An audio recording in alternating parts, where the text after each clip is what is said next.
Okay, so welcome everyone. Thank you for attending today's Teaching Cafe. My name is Paul Emilianovich. I am the Managing Director of Participedia. This session will be recorded for those unable to join us. But before I introduce the context, speakers, and topic, and not without appreciation for their tensions and limits, I would like to open with our Participedia community land acknowledgement. Although a digital database and global community, Participedia is grounded at McMaster University, which is in Hamilton, Ontario, Canada, what is the traditional territory of the Anishinaabe, Haudenosaunee, and Mississauga nations. This land is governed by the Dish with One Spoon Wampum Agreement. The agreement describes the dish to represent the territory and one spoon to symbolize the peoples living on and sharing the resources of the land, only taking what we need and keeping the dish clean. We recognize the ongoing effects of colonial processes of erasure, marginalization, and extraction, of which we are intimately a part of. And we encourage all community members and those joining us today to reflect solidaristically on the Indigenous sovereignties, colonial legacies, and life relations on the land in which you are residing or find yourself on in this moment, and to find ways to support Indigenous communities, land defenders, and better life relations. For those of you who don't know, Participedia is the world's largest database and one of the world's largest communities researching and mobilizing knowledge around democratic innovations. Our teaching cafes, as part of our teaching, training, and mentoring programming, aim to provide a space for community members, practitioners, and students to come together and develop their teaching practices and works in progress, sharing experiences, co-learning through feedback and active participation. The aim for today's Teaching Cafe is to share some of the experiments from the Participedia School on radical democracy, convened in partnership with the Community Engaged Research Initiative at Simon Fraser University, and to invite those who attended to critically reflect on the impact of this learning experience and the potentials for the transformation of higher education currently underway by students, faculty, and practitioners within and beyond the university. Speaking today, we have Dr. Stuart Poyntz, a professor and CERi director at Simon Fraser University. We also have Dr. Tara Mahoney, CERi's research and engagement coordinator and postdoctoral fellow. We also have Étienne Cardin Trudeau, a PhD candidate in political science at the University of Toronto. And this will be followed by Dr. Joanna Ashworth, longtime Participedian and research fellow at CERi. And lastly, Jesi Carson, Participedia's lead designer and technology specialist. Thank you all again for taking the time. I now pass it off to you, Stuart. It's great to see you all again, and thank you. Thank you so much, Paul. It is a pleasure to be here, and I want to acknowledge that I'm coming to you from the unceded traditional territories of the Musqueam, Squamish, and Tsleil-Waututh nations, in the place that in Squamish nations is called Kemkemalai, or Vancouver, as many of you will know. It's a pleasure to be with you. I'm going to be something of a moderator for today's panel and discussion. So I'm going to begin by setting the context for the summer school and how we come into this discussion today, which granted is different than in June 2023 when we hosted the school here at Simon Fraser University. After the other speakers present their work, we'll then return for a conversation across the panel, and there'll be an opportunity for audiences to ask questions. So let me open by speaking about the larger context of the summer school, especially as this program was hosted at a university. And today we know that universities in many countries are showing themselves to be incredibly fraught institutions of democracy. Some are standing with and calling in highly militarized police forces against students, as we saw very recently at the University of Alberta. I think for many of us, it was shocking to see police act with such force and violence towards students many of us will recognize from our own schools. But of course, this situation is but part of that larger, growing force of student activism that is so different today than when we hosted the summer school in June 2023. The war in Gaza has changed everything. The brutality, criminality, and violence of that war is genocidal and has activated demands for justice from all over the world. Universities have been key mobilizing sites, places for students to express their discontent and shock and demand divestment, often with remarkable courage, clarity, and dignity. The range of student activism around the world feels like it's part of a new time, an age in the after years of COVID when student democratic actions are showing us that this is a generation that will not scare or be suppressed easily. They are disruptive and are part of a range of social movements that are now at the ready to compel and demand radical change. In thinking about the central theme of our summer school, we were very much aware of how agonism and disruption of power structures, including liberal democratic institutions, have informed debates and writing about radical democracy. A larger project in literature on radical democracy really emerged from decolonial struggles around the world and the collapse of the Cold War ideological structure with the end of the Soviet Union in 1989. Since then, as Étienne will share in greater detail, demands to rethink and reimagine democracy and democracies have been common. Ideas of deliberation, flexible forms of dialogic exchange, agonism, and struggles over power, led by myriad collectivities, have emerged in response to climate crisis, deep inequities across societies, health crises, and so on. Amidst the theory and practice of radical democracy, universities have been crucial sites of teaching and learning, research and scholarly work, and community building. The classroom has often functioned as an organic site of openings to new ideas, new possibilities, new ways of seeing and being in the world. The university remains fraught and must be defended as a democratic and fundamentally public institution. And as we'll see in what follows, throughout our summer school, this demand was often central to our activities and thinking. How is it that universities can foster solidarity in the face of repression? How must universities defend plurality and democracy? And how can we imagine renewed, progressive, and radical forms of democracy? These are our questions, and what follows, we'll have time to map and explore anew their possibilities. It's now my pleasure to pass things over to Tara Mahoney, a colleague from CERi, who will set up and remind us of the focus of the summer school. Tara? Thank you, Stuart. Thank you for that really powerful framing of our discussion today. So what I was going to do is just give some like an overall view of kind of the curriculum, more or less, of the summer school, and kind of the themes and objectives. And so regarding our objective, and so I'm going to go, maybe I'll just frame it a bit more. So I'm going to talk about our objectives really briefly, and then I'm just going to go, it was a 7-day field school, so I'm just going to go day by day and talk really quickly about each theme of the day, because we worked really hard to think about what the themes would be, how they would flow together, how the timing of the different creative aspects of the field school or of the summer school would work together. So I'm just going to kind of talk about it in that way, that chronological way, and then discuss some of the issues that came up and some of the things that we offered as part of the summer school. So just to start, we had 3 main objectives. One was to explore the dimensions of radical democracy.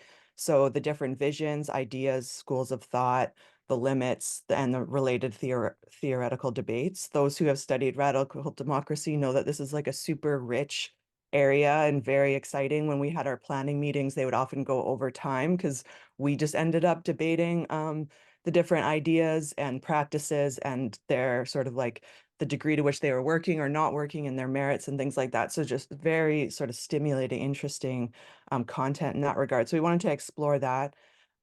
We wanted to analyze practical cases of democratic innovations and social movements, because part of the thing that makes radical democracy exciting is that it is very applied. It's going on all around us, like Stuart just mentioned, what's happening in Palestine, but at university campuses all over the world, it happens in our everyday life. We don't often think of that as democracy, but when you really start looking at it, it's everywhere, and it's really instructive to get these practical examples of democratic innovations.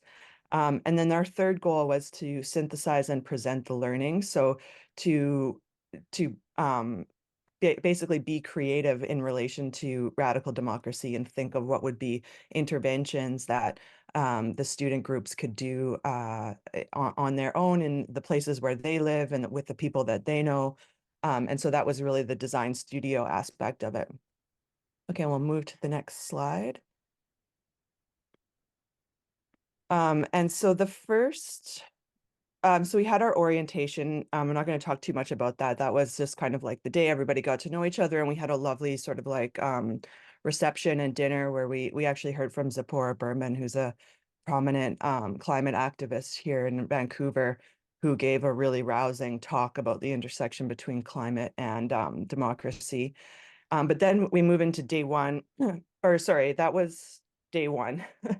Then we move into day two. We had this day one, day two issue during the summer school, and it's just coming up again for me, which is why I'm laughing. But so day two, which was kind of like day one, but we'll call it day two, was when we kind of really started to jump in to the content. And that started with the day was about power and disruption. And so we really wanted to start with the idea of power, because obviously that's what democracy is about. And so we started there. Our first talk was getting at that tension, which not radical democracy is kind of famous for, is that the tension between, liberty and collective, like individualism and collectivism, and how the tensions in radical democracy kind of define its contours and provide their own understanding for what it means. So we had a couple speakers, one of which was Étienne, who's going to speak today, kind of dive into that tension and looked at from different angles. Then in the afternoon, we talked about decolonial imaginaries from an indigenous feminist perspective. We were originally going to have Kara Peacock, an indigenous scholar from U of T, come and speak, but she had some transport issues, so we didn't end up having her speak. But we went ahead and talked about that issue and just talked about the role of colonialism in democracy and how those things aren't really compatible, but yet we're living in the contradictions, in our history and even until today. And so we were kind of left with the questions at the end of day one of like, what are the different forms of democratic power? What differentiates between brute force and democratic power? And how we might empower people to a greater extent without failing to protect minorities and those who quote unquote lose more often at majority decision making. Those were some of the questions that came up among many others. And then on day two, we really dived into the creativity and futurity like right away, partly because we needed to get groups together and kind of like form some culture around the design studio. And also I've learned this over the years of like, if you're talking about difficult things like power and disruption, it's always good to kind of pair that with creativity and looking to the future and hope to kind of balance the energy out. And so we did that with day two. We started off with an artist talk from a local curator named Maroti Soji George from Gallery Gachet and the Black Arts Center. And he gave this super fascinating talk about refusal and intentionality as an essential framework towards envisioning other worlds otherwise. So he really brought in that, like, what is the role of art and the artist during times of social urgency? And so we sort of started off the day with a really rousing talk from him. And then we went in the entire afternoon. We had another artist, Justin Langlois from Emily Carr, who's the dean there, as well as myself and Jesi, gave kind of short talks, but more kind of facilitated the beginning of the design studio and hosted kind of conversations about possibilities and arts-based activism and challenging participants to imagine how to get involved in where they live, work, and study in a more democratic way. So questions like what role does art and creativity play in democratic life and things like that. So that was a super fun day. Then we moved on to day 3 and we looked at democratic forms of agency. So this really was getting into that practice piece I talked about in the objective. So we looked at like this whole day was kind of almost all about case studies. So there's no shortage of interesting case studies in radical democracy. So we looked at case studies from all over the world of different people organizing around and for democratic agency and radical democracy. We got into small groups and really dissected the cases, looked at like how is power presented in this case, who wields it, how are they wielding it, how is power communicated, things like that. So we really kind of like wrestled with the sort of applied radical democracy on this day, which was really great to really crystallize what it was that we were talking about. And then on day 4, we moved into the idea of care, inclusion, and decolonization, centering relationality and radical democracy. And so this was kind of getting at bringing care, and also ecology into the discussion and the interdependence inherent in any human group and life on Earth more broadly, and pointed towards ways of recognizing and embracing this feature in radical democracy, because a lot of the conventional theory on radical democracy didn't really address this until recently, or at least it was a kind of like an afterthought or a side thought. And as we know, like this is becoming a much more dominant idea and needs to be a dominant idea as we confront, climate change and the ecological crisis. And so we talked about that. And then the session that morning was a really interesting one by a prof at SFU, Genevieve Fuji Johnson, who talked about why deliberative democracy cannot be decolonized. And we kind of did a role play around with a like kind of your typical community meeting, or like a meeting that a municipality might host. And then she was just problematizing that through her facilitation, but she was pretending to be a representative from, like, say, a city. And it was just kind of like, it was just a brilliant illustration of how ideas around time and power and care are very in like deep conflict with how we've set up some of these meetings. So that was great as well. And then we went into the afternoon. We had a talk from Kathy Walker, who explored this idea from her culture, a Cree understanding of the earth as our mother. I can't pronounce the Cree word that she used, but it was part of her PhD to kind of dig into this idea that helps govern the Cree people, and the earth as mother as entangled site of Cree narratives and motherhood and care, rooted in intersecting relationships with kin, intimacy, and gender. So really beautiful talk from her, and then quite a bit of discussion afterwards. And then we went on a walking tour of Hogan's Alley, which Hogan's Alley Society, which is a nonprofit composed of civil rights activists, business professionals, community organizations, artists, took us on a walk through Hogan's Alley, which is a traditionally Black neighborhood in Vancouver that was displaced over, I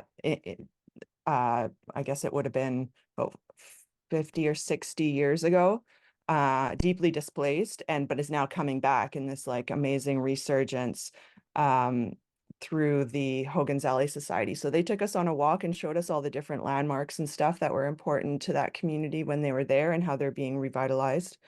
And so that was great. It was great to get out into the neighborhood and go for a walk, and our guide on the walk was incredible and talked about democracy and how it manifests in space and in a neighborhood. And then lastly, we focused on democracy and ecology. So we kind of brought that theme in from the previous day, brought it forward and fleshed it out in the context of the common. So radical models of sustainability. And we talked to, we had a guest speaker from UQuam, and also our own Johal from CERi, and we had some folks from oh, their name is escaping me right now. It's not in my notes, but from a local organization who basically trains people how to run cooperatives in the city, and just talked about that link between how capitalism affects democracy, and is radical democracy necessarily anti-capitalist? Questions like that really brought in the focus on the economy. And then so those were like the days of learning, and then day 7 was our open house. So that was when so the students had been designing their projects all through from the day 3 when we did our creative design studio. They had been working on projects on all the days leading up to day 7. And then so on day 7 we did an open house where people shared their projects back, and it was beautiful. Like people were like shedding tears and like laughing and like just talking about how moving and of an experience it was, especially because of the community that had been formed among us. So that was a really incredible day as well. So maybe I'll just stop there. I know that was a lot, but I really wanted to cover the kind of richness of the 6 or 7 days together. So I hope that gave you a sense of what it was we did.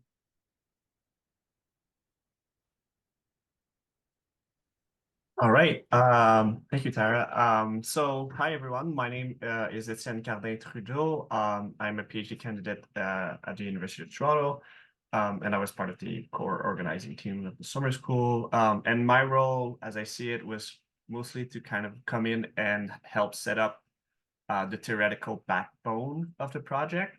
So I help with finding relevant readings, activities, presenters for the week. And I, as Tara mentioned, co-led a session with my colleague, Étienne. So today I just want to share with you briefly some of the main ideas and questions that grounded like our project with the summer school and our reflections. So the first question we had to answer, right, was, and even us as an organizing team, was what is radical democracy anyway, right? There are different answers to that questions. If we had referred directly to the academic literature, we might have found something different, but we wanted to leave the definition as open-ended as possible for the students to kind of like pick up on. And so what is often referred to as radical democracy in the literature did not necessarily do that. And it was hard also to conceptualize synthetically. So we kind of like decided to start from, the bottom and go back to etymology, right? So this is what's on the slide right now. So like kind of defining radical democracy by going back to the etymology of the two words. So radical meaning pertaining or relating to roots. So like we can imagine that something being radical would be something that you would try to uncover the roots of, or really go back to, or the origins of, or what it is fundamentally, right? And democracy from the ancient Greek demokratia, so kind of two words, the demos, which means like the people or the many, and kratos, so the power or rule. So those were kind of the main. Going back to that helped us kind of like conceptualize and go and articulate our own kind of like working definition. Something like getting to the roots of the power of the people, what it means for the power to have, for the people to have power or to rule itself, right? So that was kind of our working definition, but also it made us realize that radical democracy is not a model of democracy, but a process of empowerment. So how do you give power to the people? That's basically, fundamentally what radical democracy is. We can switch slide, yeah. So those two concepts, the people and power, we held very close to us while we were like devising the plan and the summer school. because there are kind of the main things we wanted to reflect on. And each comes with their own set of questions, right? So like that we didn't necessarily have answers to, but we wanted to put forth for the students to reflect on. So what is the people? Who is the people, right? Can we have multiple people or DMOI, right? Who is included, excluded?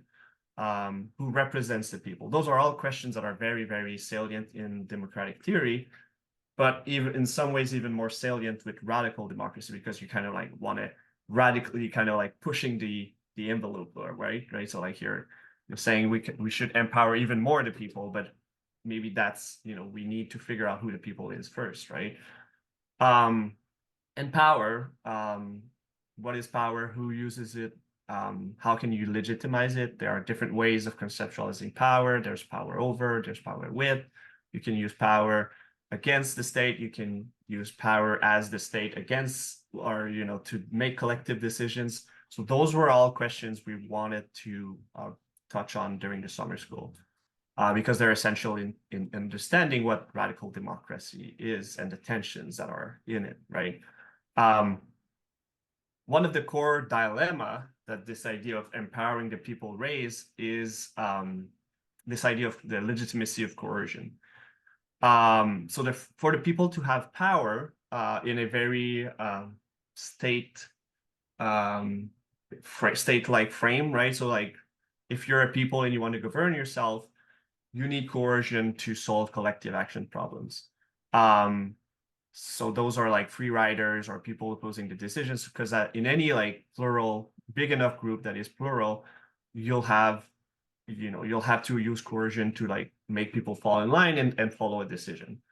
That's the, kind of very basic thing, but it's often hard, to accept, because for humans, most people hate being coerced doing something, right? They want to be free. They want to be able to decide on their own what they want to do. But if you are in a group, in a large group, and you want to make collective decisions, you have to accept the level of coercion. And so how to make that coercion legitimate so that we can act democratically? And those questions are even more salient with radical democracy, because if you empower the people, then are you giving it also more coercive power? So that's one kind of like one side of the pole, which is kind of like the more traditional, state power or, collective power.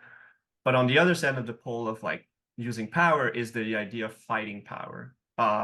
So the resistance to that coercion that we just talked about, which is central also to radical democracy, and even more, maybe it's the one we usually think of when we think of radical democracy.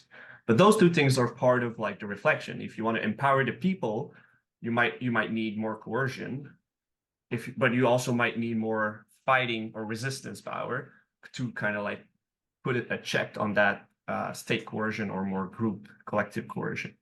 But both use power, both have an idea of the people, and need to legitimize the way, how or why they use coercion.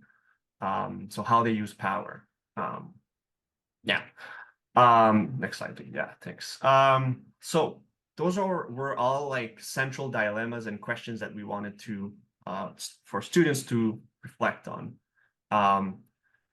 So we brought in some presenters and readings from mostly like two kind of like big traditions or school of thought that we considered under the big umbrella of radical democratic theory.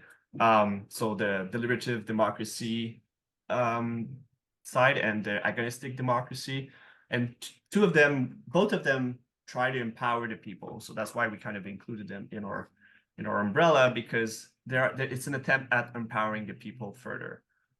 Deliberative democracy is more about multiplying the spaces for public exchange of reasons, and so to try to improve or to increase the legitimacy of coercion. So if people justify to each other why they make a decision, and you're like, okay, that makes sense, even though I don't agree, I'll follow the decision, then coercion is less necessary and it's more acceptable. Another aspect of deliberative democracy is this idea that you will improve inclusion. Who is the people? You'll extend who is the people who can be part of collective decision making, through giving them a voice. So those are very important aspects of like empowering the people.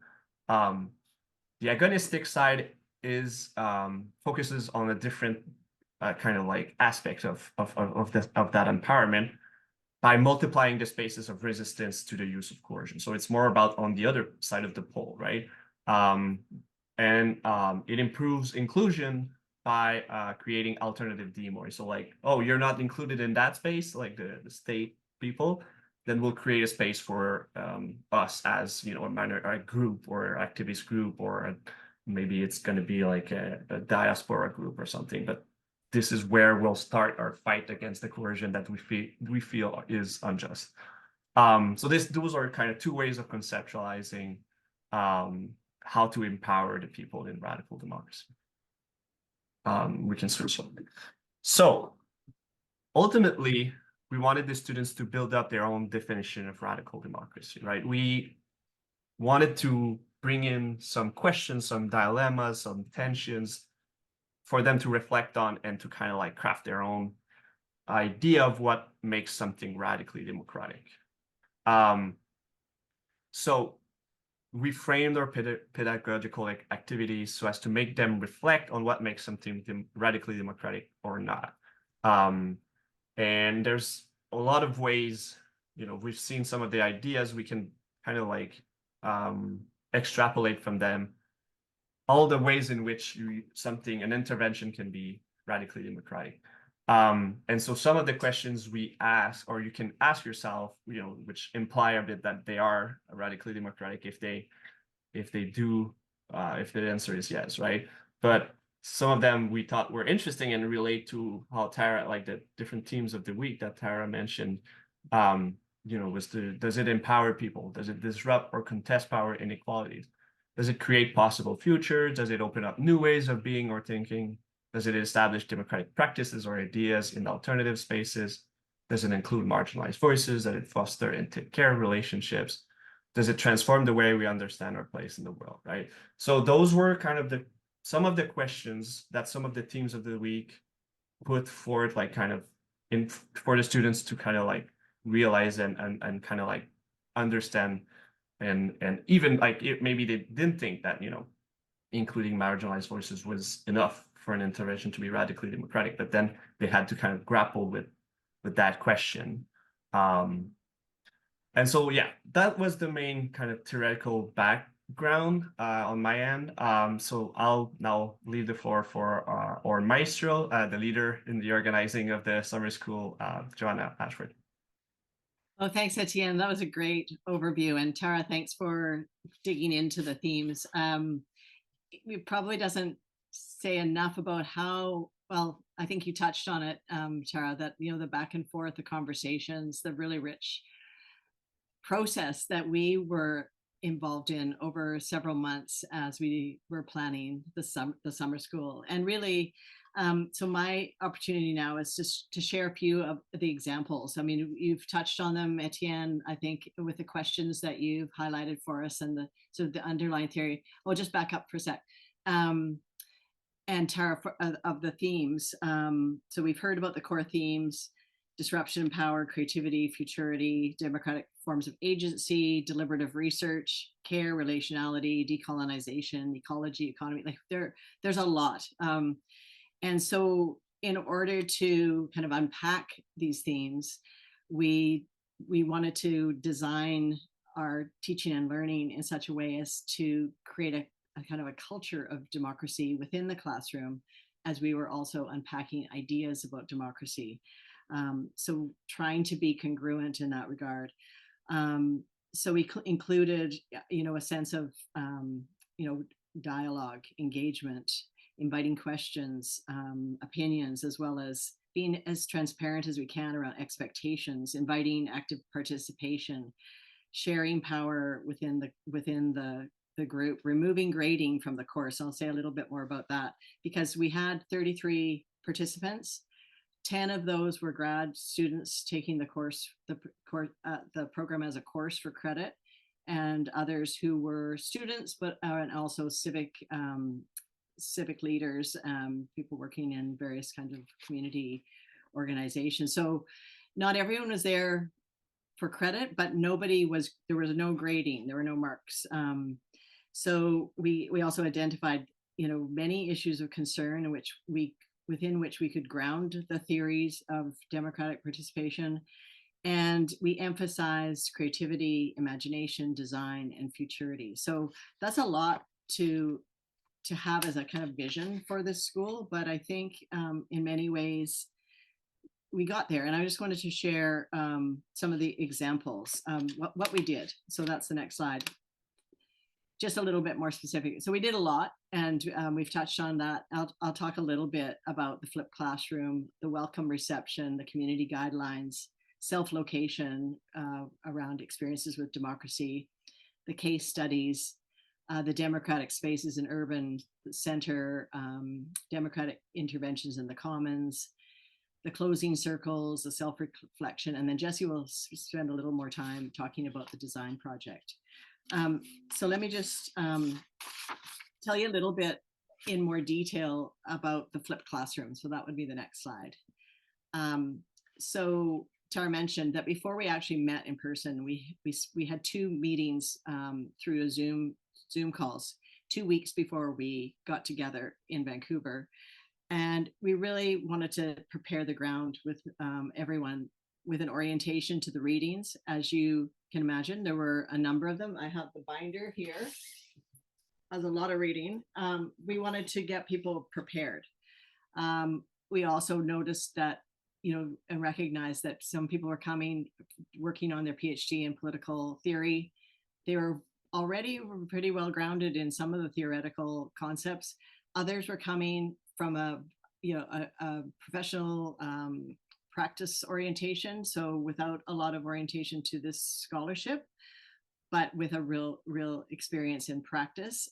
We wanted to find a way to level the playing field and introduce people to some of the core literature. We wanted people to know what the expectations were, but most importantly, we wanted people to meet each other and to find out about each other's interests. Another piece of that orientation in the flipped classroom was to invite the practitioner, scholar, and filmmaker Astra Taylor into our second meeting. And she was just a joy to have in our presence. We watched her film, What is Democracy, first, and then we had a chance to have a conversation with her about the ideas from her film, and also about the work that she has been doing for several years on campaigning to advocate for the forgiveness of student debt in the US, which is a huge issue. And I think others remarked that we sensed that she was really tired. She was very weary from this campaign, and there were some real setbacks. And they were really pushing for some policy changes. But we were heartened also by her parting message to us, which was ultimately, she said, democracy is about public policy, and changing policy is very hard.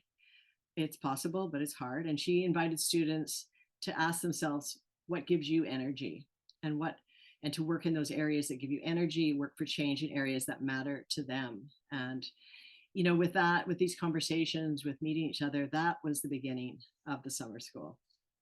Next slide, please.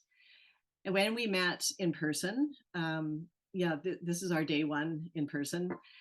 We had a welcome event, and I include this as a pedagogical example because welcoming people and kind of getting to know each other is really important.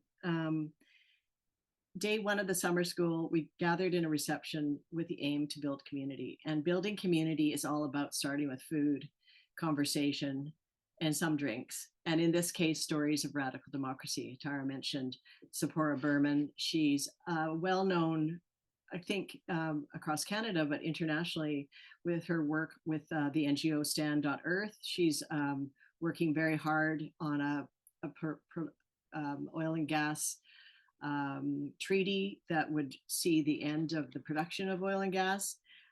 She has been an advisor for the government of Alberta during the NDP regime, and was considered public enemy ` in Alberta for her stance on the oil and gas sector. She was a Clayoquot Sound climate, forest, old growth forest defender. And had a lot of success in both as an advocate and as an agitator, but also as a negotiator. And they ended up negotiating a very good agreement around the protection of old growth forests at that time. So her story was really inspiring. It was really, I think, left us thinking about what it means to speak truth to power. These were her messages to us, the need to be brave. She has been vilified as a woman, and she's Jewish, and the anti-Semitism, the vitriol that she has experienced. She also left us the message that it's important to take care, to find your allies and take care of yourself. So great, powerful way to begin. And as you can see from the photos, people really started to connect and enjoy each other's company. So this is our version of beginning in a good way. And as I mentioned, even though we had begun 2 weeks earlier, we felt like we were really now beginning anew. The next slide, please. So there were, as we said, there are many themes. There was a lot of content, but we really felt if we were going to spend a week together in this classroom, maybe we should think a little bit about how we are going to be with each other. And community guidelines, probably you've heard about these in different ways, but they're a simple and apparently a powerful exercise in collaboration, because a lot of people in their reflections on their learning talked about how important the community guidelines were for them. So community agreements, community guidelines, they're whatever the community says they are, but they articulate and they make visible, they make transparent the expectations and the boundaries that are collectively needed to interact with a sense of trust, with a sense of confidence and freedom to express ideas that maybe are still formulating. The agreements included working in a spirit of mutual cooperation, with respect, being patient, being curious, listening to learn and to unlearn, to let go of some of biases, accept and expect non-closure. So not every conversation had a neat and tidy resolution. Be mindful of assumptions, biases, and being open to offering clarification. Not to assume pronouns, gender, or identities. Of course, zero violence for violence or discrimination. Mindfully taking space and making space for others. Acknowledging and respecting different communication styles. Trying to not interrupt. I know people get excited. They want to add on. But also questions were all encouraged. Not even well formulated. They could be whatever people were thinking about in the moment.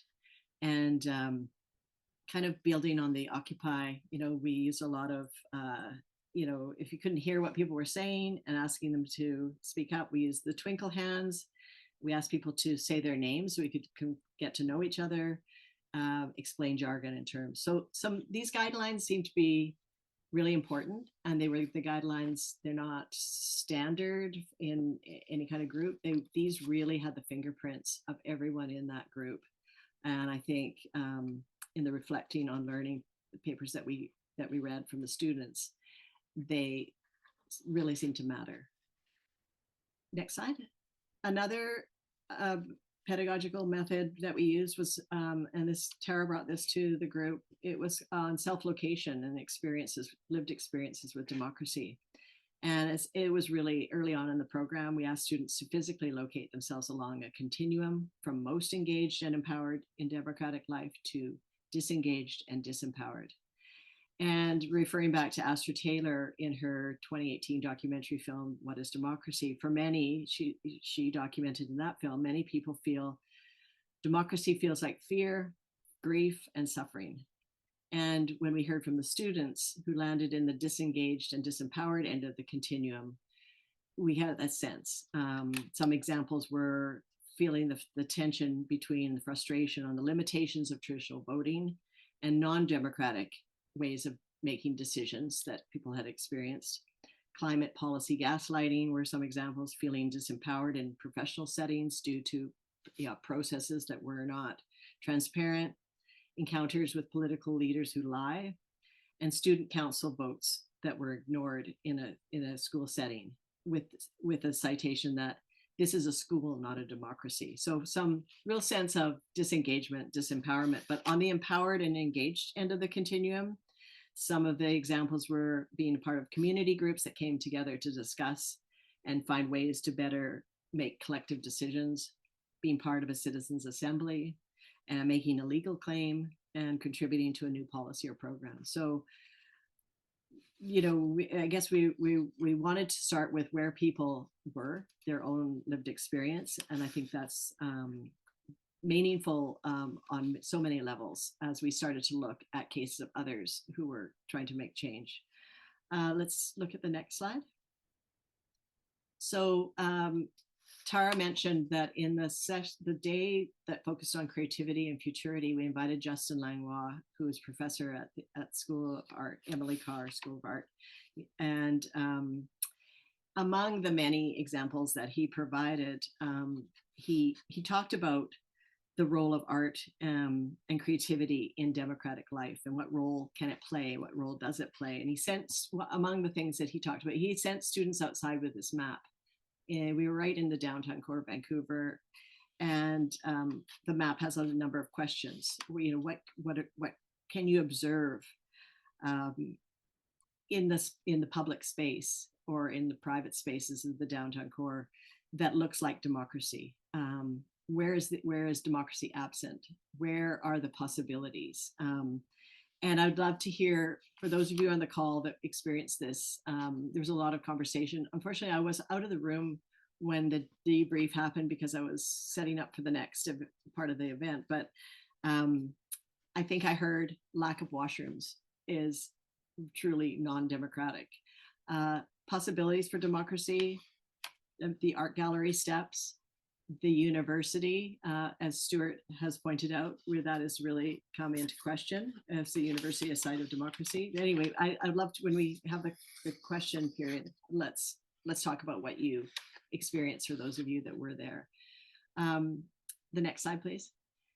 So another method that we use is a case study analysis. And we, as we said, we wanted to ground the theory of radical democracy in the practice.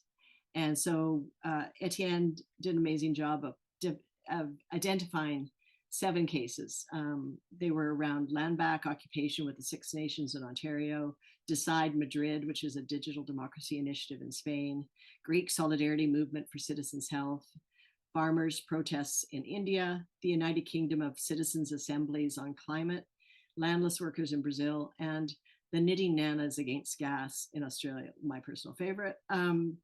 So we organized people in teams, teams that they self-selected. If they wanted to read more deeply on one particular case, they chose that case. And then in the groups of people who had chosen the same case, they discussed it and they called attention in their conversation to the range of ways that democratic agency is expressed and enacted. And students were asked to look for, and we gave them a number of things to look for: what organizations or actors, what were they demanding in the case? How is power created by the actors? What is legitimate power against the system? What are the forms of agency? How is the initiative supported, and what are the strategies for action? And when we unpacked those cases, students identified demands, tactics, and systems and processes that were needed to formulate change. And they noted that collective agency allowed for structural changes, allowed for the challenge of some structures, and in some cases, inclusive futures were not just imagined, but they were also created. So really, really interesting and very diverse settings to think about the practice of radical democratic agency. The next slide, please. So we had this wonderful speaker who came out from Montreal, Valérie Paquette. She's a PhD candidate at the University of Montreal, I believe. And she introduced the idea of the urban commons. And she talked a little bit in her opening piece on the tragedy of the commons. And I think that's a well-known concept that the shared spaces in our world are really under threat when we think of marshlands, wetlands, park areas, even abandoned urban centers. She also provided a number of really interesting examples of ways to do what she called micro interventions or tactical urbanism and imagination of movement. And so some of these examples were, I think, really caught the imagination of people in the program. She talked about reclaiming the commons projects, such as one called Mobilization 6600 in Montreal, which was to intervene in a vacant lot that was at the center of a neighborhood that was also a site of wooded areas, ponds, and wetlands, but was becoming a green space that was becoming colonized by development and construction projects. And so it was a way of taking back that space and reimagining that space. She also talked about La Hidra Cooperative in Barcelona, which was a focus on underused, again, municipal plots that community-led organizations were gaining access to and reclaiming. And another example called Haus de Statistik, which was House of Statistics, which is a building, a very large building complex on a 3-acre site opposite of Berlin's Alexanderplatz, which is very central Berlin, which was being revitalized and supplemented by new buildings. So 5 co-op partners, including the La Hidra, were working together to work with the city and to reimagine that land in much the same way as Hogan's Alley where we had the walking tour allowed us to see how the community, the Hogan's Alley Society, really was working hard and negotiating with the city to reclaim that space. So I think what was interesting about this activity, that once we had this kind of orientation to these possibilities of tactical urbanism, Valerie asked the class to work in small groups, and they only worked for 15 minutes. But it was extremely powerful, I think, an exercise, because she just was really clear. You've got, can you imagine a social space that could be reinvented, where an intervention would make a difference? What kind of strategies for reappropriation would you use? Imagine you're the collective. Who are the community of users that would use this space? And what forms of collective governance would you use to manage the space and the resources needed to make that intervention? So these were really lively, I think, and really sparked the imagination. And because they were very, I think, related to the design project that they were already thinking about, but it gave them a very kind of focused micro way of applying a set of criteria to an intervention that was really, I think, really well thought out. So a great pedagogical method. Next slide. So we did a number of we had a set of readings and class facilitation. Based on those readings, we had a design project that Jesi's going to speak about, and we asked people to reflect on their learning. These were the submitted assignments. And so I'm just sharing the criteria that we use for people to do this work. I won't get into the details of those projects, but I think in the spirit of radical pedagogy, which really values inclusivity, equality, and transformativity, the course integrated notions of ungrading. So all of these assignments were submitted, but they weren't graded. But what we did do was we provided a lot of feedback. And I think Étienne and I both spent our summer vacation reading, and it was really very absorbing and interesting and exciting to read what the students had submitted. And I feel like the conversation that we had with the students around those assignments really reflected the idea of ungrading, which is really about the joy of learning and not about the mark that you get. So the written feedback was kind of in lieu of assigned grades. Yeah, that's probably all I'll say about that. But I just thought I'd share with you the things that we that we asked them to think about. So it wasn't just a description, but to really critically reflect on the readings, on their experience of the design project, and their learning overall. And I'll just say, before I turn over to Jesi, that the closing circles that we had every day, I think too, were a really powerful way for us, you know, as the kind of the facilitators, the core faculty, to feel a sense of, you know, what was landing, what was, you know, what was working, what might not be working, what people were taking away from the sort of the facts, the feelings, and the values of what we were trying to do. So I really think a closing circle every day is a really powerful pedagogical method as well. I'm going to now turn it over to Jesi. She's going to talk a little bit about the capstone project, which was the design project. So thank you. Thanks so much, Joanna. It's great to be here back with the team. It feels so good. And man, this is really beautiful. I'm really enjoying this refresher and reminder of all of these amazing things that we've done together and the concepts. And yeah, just thanks for all of that, team members. That was great. So my name is Jesi. As Paul mentioned, I work with the Participedia project and the design technology team there. I also co-direct a nonprofit society called Vancouver Design Nerds. And I have co-founded the Global Classroom for Democracy Innovation. And in all of these projects, I bring design thinking to the table, and particularly have been enjoying applying it in these kind of educational settings as a practice of democratic pedagogies and a kind of an experiment, really. So I've been really grateful to my team to help us think through that and try it out. And I think it worked really well in the Participedia School setting.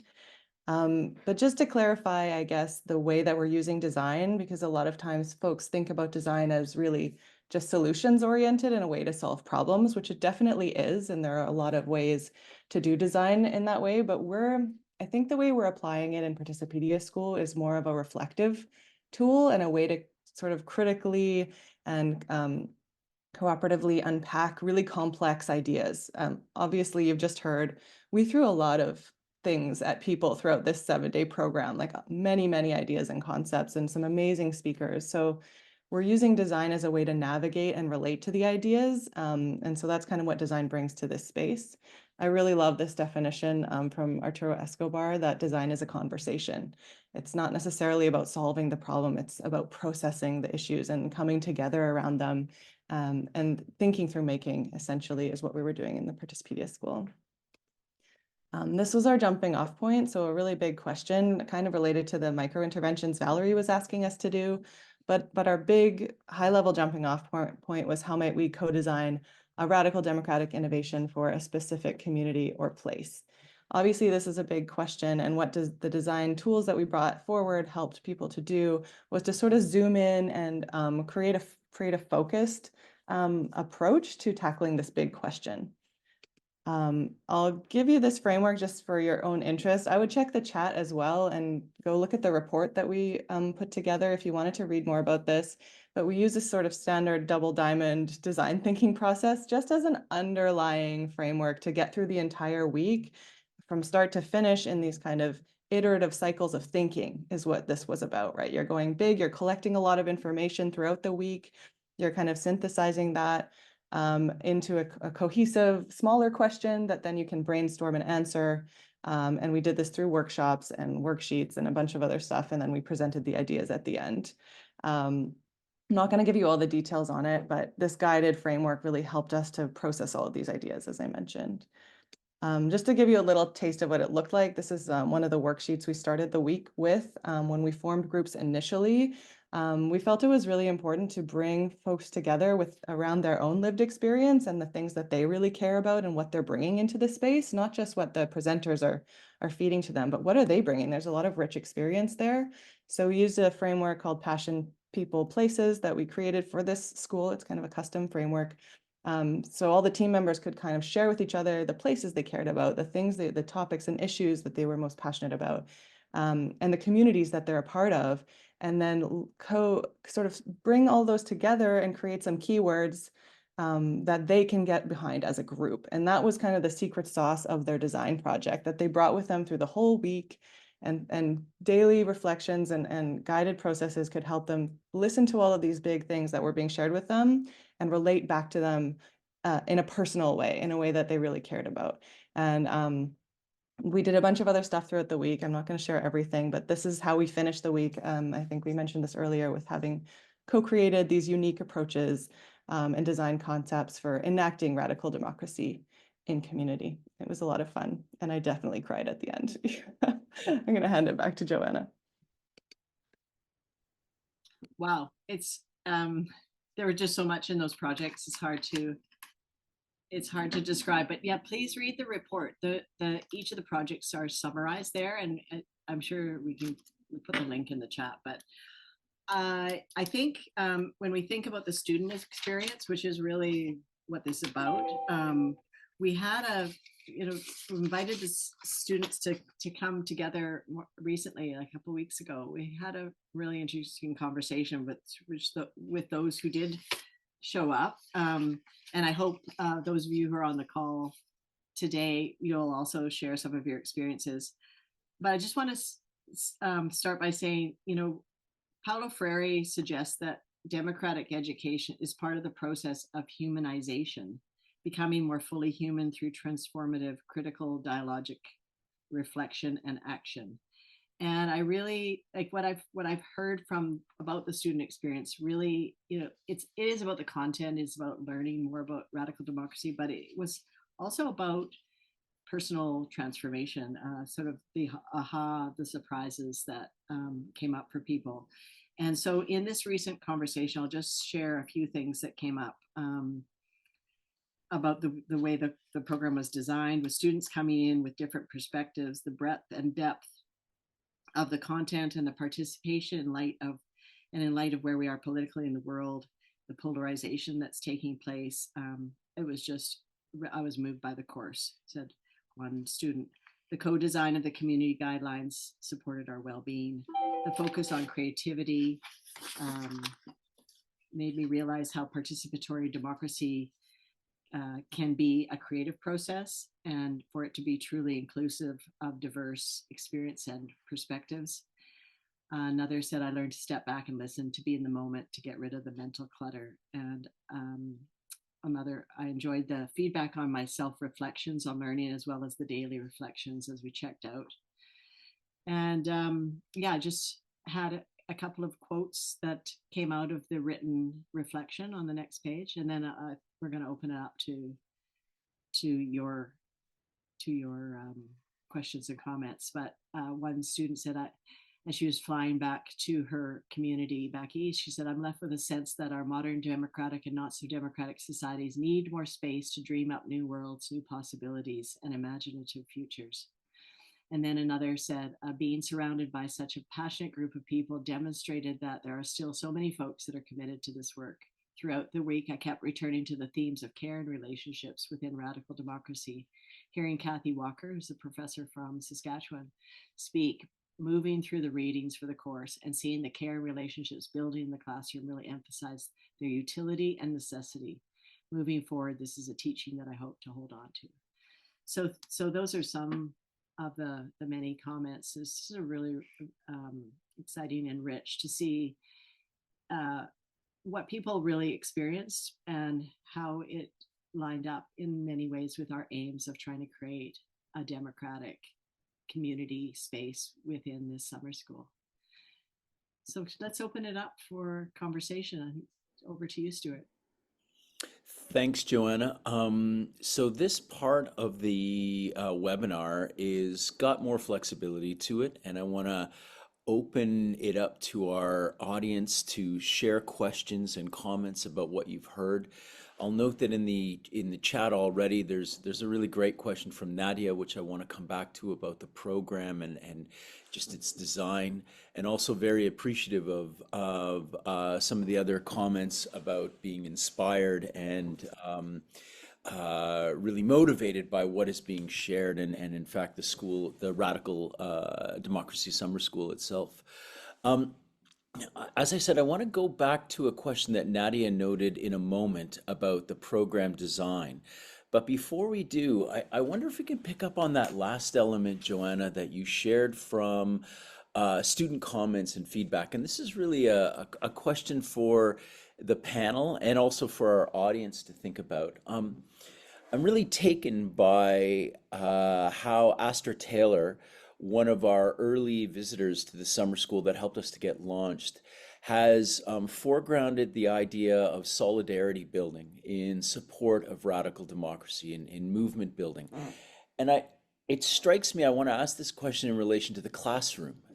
And it strikes me that classrooms, democratic spaces of learning, often have as one of their great consequences, really powerful consequences, is a sense of solidarity building, is a sense of like we are sharing efforts to develop a collective understanding and collective actions.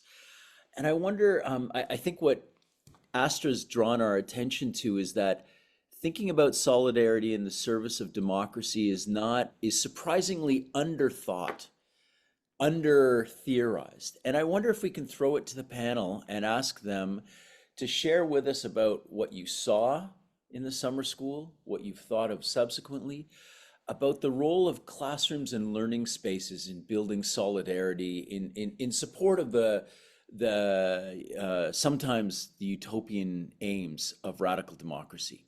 Anybody want to take that up and get us started? Étienne, please. Yeah, thank you, Stuart. I think this is central to me. That was kind of one of the main thing that stuck with me is this solidarity and that community that the classroom had built together. On my end, at least, I wasn't expecting that to that like that it would get to that extent, which was really beautiful to see and to be a part of. So I don't know exactly. In my mind, it is for sure we built like a very good sense of solidarity and community inside a classroom. And to me, this is very different from what I've experienced, or most of my classes as a PhD or even before, like where there was a lot of like animosity between students. Sometimes there were like some competition. So it's not necessarily. I think the classroom can be a space of solidarity. But also, I think the fact that we, got rid of stuff like grading and that the environment was created with, we created an environment at least that was kind of like more, it was easier for them, I think, to develop. Or I don't want to like praise ourselves or whatever. Maybe it was accidental in other ways, but by removing some of those structures that kind of like put people against each other, being very competitive and like kind of trying to like get the best grade of the class so that they get the best GPA or whatever.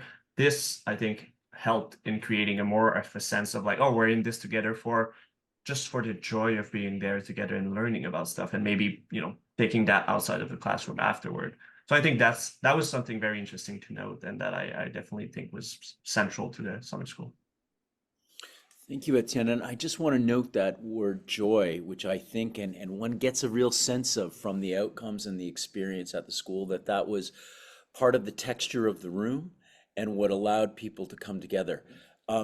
Joanna Ashworth, if I can just flag for you Leanne Ingram's comment and question in the chat. And I wonder if I might ask you to respond to her about other resources for developing some of the ideas on radical pedagogy for other learning contexts. Great question. Obviously, the report will help. There's some other elements of her question. Tara, did you want to jump in?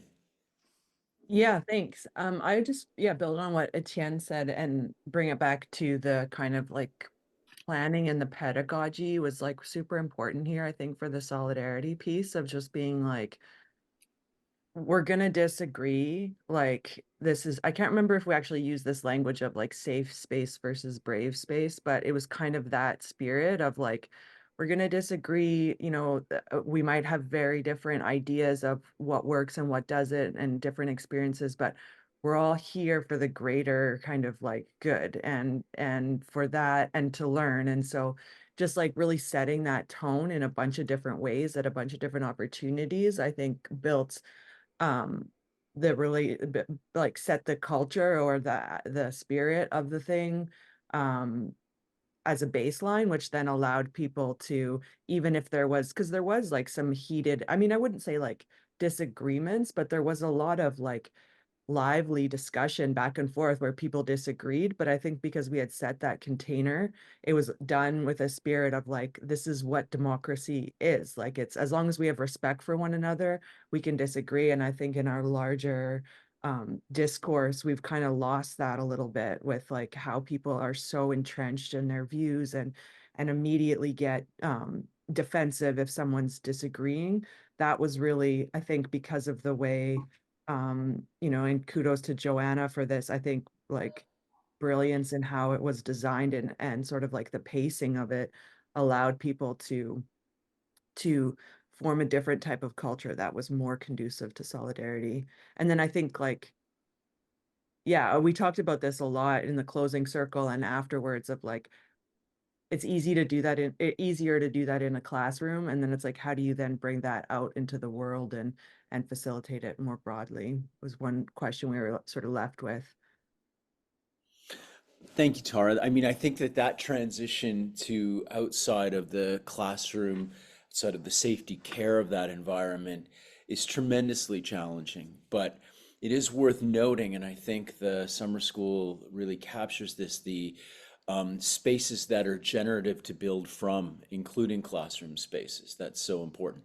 I want to pick up on a question Keisha Maloney has shared in the chat. And again, I'm going to share this with the panel and ask for your reflections. Keisha talks about how learning about complex institutional systems can foster a sense of cynicism, or at least put one on the back foot in terms of generating hope and generating a sense of possibility using radical pedagogical frameworks. I also think about, Joanna, where the week started by trying to mark out people's relationships between everyday encounters with democracy and utopian ambitions of radical democracy, and the kind of tension that provides in the classroom. And so the question that Keisha asks in that regard is, how do you think you were able to foster hope in the face of the complex challenges which fraught institutions like universities, other public institutions provide for us? How do we grapple with and hold on to that hope using pedagogical approaches? And I don't know if Joanna or Jesi would like to pick up on that. Well, I mean, maybe I could just jump in and say, I think the more stories that we heard, the more cases that we looked at of the ways that people struggled to create power, and in some ways were successful and others not as much, but just, you know, I think asking ourselves where the possibilities are. And I think the dimension of creativity that was introduced was about imagining possibilities and, you know, not sugarcoating the difficulties, you know, the impacts of marginalization and colonization, all of these things that really wear people down, but to look at the ways that people did make change and did, you know, create new institutions, new structures that met their needs in ways that hadn't been met. So, you know, I think it's a bit, you know, talking to Astor Taylor, she was feeling very discouraged because her campaign to remove student debt had been politically undermined, I think. By the Supreme Court, as it turned out. Right. Yeah, so it looked like it was going ahead and there was a real change in direction, and that was very disheartening. But, you know, and we know that's the nature of politics, is, you know, and the power, and the importance of thinking about how to build power. I think that Étienne's presentation of the theory was also really helpful, because I think it's important to understand, to step back and have this mental model of what is actually going, you know, what is going on and how to work with that. Étienne, I'll come right to you. I just want to note there's some really great offerings in the chat by Paul on solidarity, and Sulan sharing a New Yorker article for Master. I'm very grateful to you for that. Étienne, please. Yeah, no, I just wanted to add to what Joanna was talking about.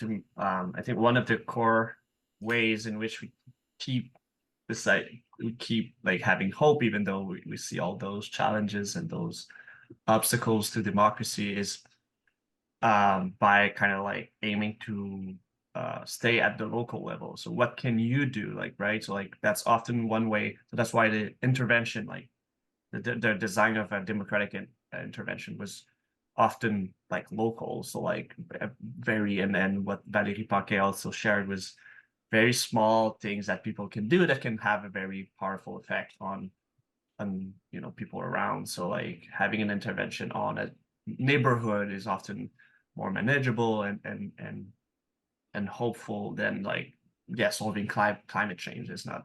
So I think the focus, kind of the local focus, was one part of that. Mhm. That's great.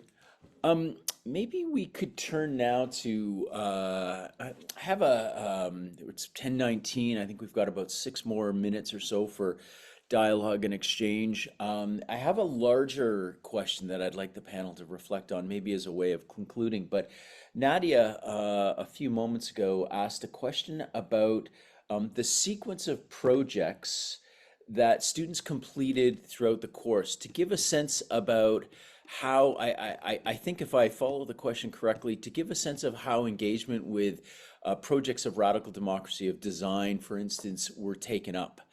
And Nadia also asks if access to the school's network of alumni and resources are possible. And Nadia, I would certainly point you to our website, SFU CERi, where elements of the course, including syllabi and so on, other resources are available. But could anybody give a kind of flavor, perhaps a little bit more, Jesi? I'm thinking of you here, just about how the projects were designed to build up this engagement with radical democracy. Sure. Yeah. I mean, I think what the main point here with bringing design into the space and having people use it together is actually just that, as being together, right? It's like co-design. What are the people thinking about? How are they bringing their lived experience into the project, and how are they collectively digesting all of the interesting learning about these different theories of radical democracy and the way that it's being practiced in the world in many different diverse ways, and also just opening up to that diversity, just saying, all the concepts and things presented in the school are not the only ways that radical democracy is being done. So I think the team did a really good job of laying it out that way. And so what we ended up with were, people coming together and using the tools that we're giving them to zoom in on an area that they cared about, right? I talked about that lived experience piece and the keywords. And so the next thing we did, just to give you a bit more of a sense of how it worked, was we got them to write a research question, essentially a brainstorming question. How might we question that brought in those keywords and the things that they cared about, and some elements of what they were learning about radical democracy. So ways that it was applied, how something to do with power or something to do with relationality, or all of these things that are coming up throughout the school. They brought in whatever they cared most about into that question, and then did a brainstorming session during this design jam workshop that we hosted on the Friday, which is a little bit longer, and we gave them some more space to think about many ways to answer that question.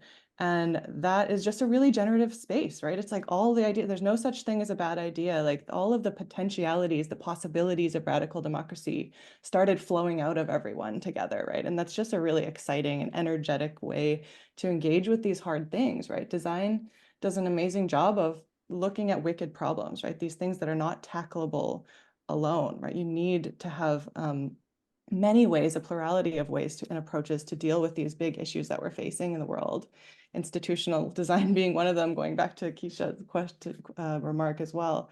So I think, that's what this was aiming to do. I think we were able to achieve that, and the ideas that were selected by the group to present back were just, really interesting reflections of those personal engagements with the topics of radical democracy.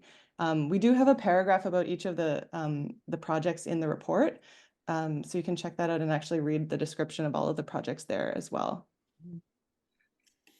Stuart, Please, Joanna. I'm just wondering if there are, I know there's some students that were at the summer school on the call, and I'd love to hear from them. I know there's Pim is there, Elodie, Salim. So, you know, if you'd like to jump in, it'd be great to get your take on, you know, are we telling the truth here? What happened? Anyone want to jump in? Yeah, I can briefly say something. It's great to see you all. It's been a minute, so Yeah. thank you for putting this together. Yeah. I will be brief. I think you did a justice to the week itself. I think what you said today was a good recapturing of what happened. But I like to emphasize that a lot of the ways that I approach new projects, new ideas, the way I talk to people in my program is through this lens of radical democracy, the way that we conceptualize some ideas during the summer school. I still use those tools today, so it's been a productive week that has extended through the whole year. So thank you for that. Do you want to just say a little, Pim, maybe introduce yourself and what you're doing, where you're located? Sure, yeah. My name is Pim Trommelen. I'm just finished up my second year in the PhD program at Ohio State University in the United States, where I study plebeian republicanism, radical democracy, and specifically looking at the ways that political life today is one that is often experienced as exhausting, combined with a general sense of impotence and stuff like that, and ways in which we can empower people to perhaps have a more positive political experience. That's great. Yeah, nice to see you again. Yeah. LOD, I don't want to put you on the spot, but I'm wondering if you want to jump in, if you're available. Sure. Just like Pim, I think this was a great rendition of what was, I think, a really transformative week for many of us. And I think I mentioned in the chat, I think there was a lot of care taken to ensure that we could really build deep relationships with each other and really foster that sense of listening, even when we were not in agreement.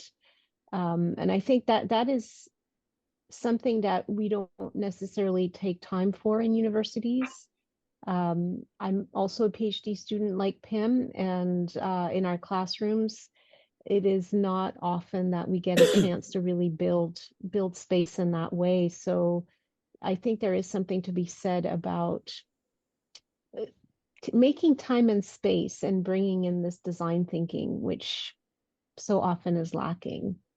But yeah, it was a fantastic experience, and as a recovering practitioner of deliberative democracy, I think it really also helped me sort of deepen the questions I already had and also see them from different angles, which is really helping me right now in my own research. So a big thanks to the whole team for making that experience so wonderful for all of us. Well, it's great to see you. Yeah, so Stuart, should we think about? I think we're coming to a close, Joanna. We're at 10:27, and I wonder if there are any. I think I want to highlight. Paul has added to the chat information and a link about the summer school on transactional democratic innovations happening in June month. Paul, do you want to say anything more about that by way of conclusion? And then maybe we can hand it back to Joanna to kind of bring us to a close. Yeah, I was just going to thank you, everyone, our panelists and audience, for your engagement and active participation in today's Teaching Cafe on the Participedia School on Radical Democracy, convened in partnership with CERi at Simon Fraser University. Please keep a lookout for post-event communications and further opportunities to get involved in Participedia and future pedagogical events and resources. There will be a wonderful article write-up of the school that will feature in a forthcoming special issue on democratic pedagogies in the Journal of Curriculum and Pedagogy, very much recapping some of what was discussed today. You can also access a comprehensive 60+ page report on the school and accompanying video, which is found in the chat.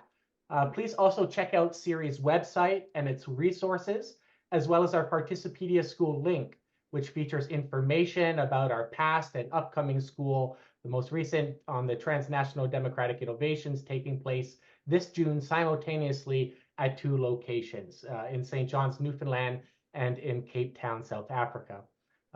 And before, back to you, Joanna. Thank you.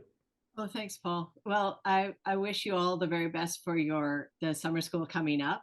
I know there's a lot of work that goes into it, a lot of care, and I have to say a lot of love. And I just would say, kind of as a parting, that just like democracy is a process of permanent radicalization of itself, the classroom as a site of experiments, it is a place that can be reinvented and radicalized, in a sense that we can share power, we can ask deeper questions, we can build community, we can have greater dialogue, we can figure out how to resolve conflict or hold conflict. We can find ways to make decisions that maybe aren't 100% consensus, but they move in that direction. But I think as educators, and many of us on the call are working in educational spaces, paying attention to the personal and the social learning is so important. And I think we're also aware, just that it's not perfect. Yes, we tried to set up these safe or brave spaces. I don't think we 100% succeeded. We tried to attend to the lived experience of the students. We aim to teach with conversation and validate facts and feelings and values. And, the less is more around the curated readings. I think it was still really hard to let go, because we wanted to give people the option to see the body of work that's out there, or at least a section of it.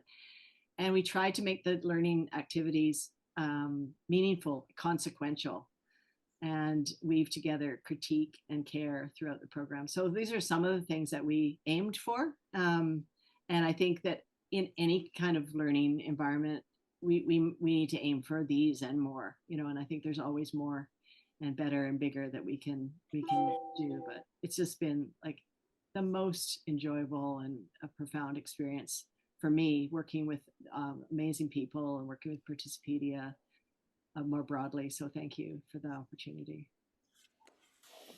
Thanks, everybody. I think on that, we'll pull ourselves to a close. It's wonderful to see the response in the chat. We're grateful for your comments and for your involvement, and look forward to visiting with people again. Please reach out around the summer school. It's going to be extraordinary and exciting again, and in 2 locations. So thank you so much, Paul, for adding that in and providing that update. And on that, I think we'll bring ourselves to a close. Yes? Thank you, Stuart. Thanks, everyone. Thanks, Take everyone. care. Bye all. Bye-bye.